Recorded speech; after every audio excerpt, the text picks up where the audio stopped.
Good afternoon. Today I am going to teach you about micropipettes. So what are micropipettes and how we use micropipette. So suppose the first use of microscope is that when you want to measure a critical volume of sample, then you go and use micropipette. So here I have two micropipettes with me. Both of them look same, but they have different volume range. So if you look carefully here, the volume range is 100 to 1000 microliter. If you see this one, the volume range is 5 to 50 microliter. So depending on what your choice of volume is, you can select the micropipette. Now see here, if you look at the mouth of both micropipettes, this has a smaller mouth and this has bigger mouth. So depending on that, we use the tips. We have different kinds of tips which I'll be showing you that we use. So now here, if you see carefully, there is 1000 microliter. So that means if you want to want a volume of 1000 microliter, you have already set 1000 microliter. Now you want to change it. The range is 100 to 1000 microliter. So you want to change it to say 900. You want only 900. So you see the handle over here.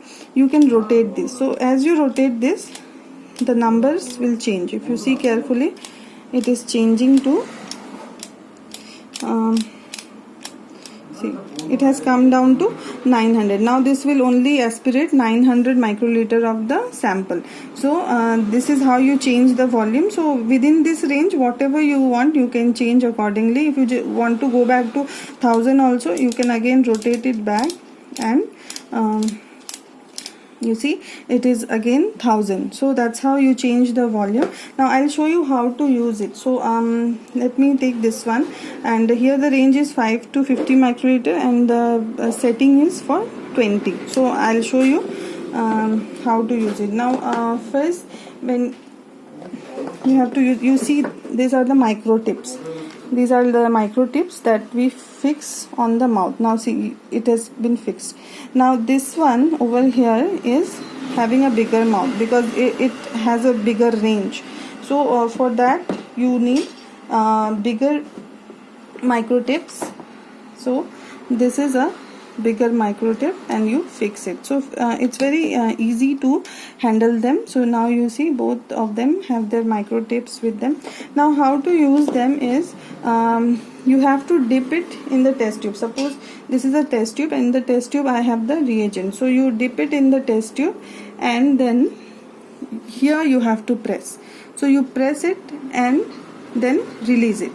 Meanwhile the tip will suck in the fluid, and then you can transfer it wherever you want. You want to transfer it on a glass slide, or you want to transfer it on a if you want to transfer it on a slide or test tube, wherever you want, you can transfer. The important thing that you have to remember is when you press it, stop where it stops first. Okay, don't further press it. If you further apply pressure, it will definitely go down, but that's not the right way of using it. So you press it and it stops at the first stoppage. You have to stop. So you have to be very gentle. So don't give extra pressure. So just go down and it stops. You also have to stop and release, and the tip will suck in the fluid. So that was about the use of micropipettes. Thank you.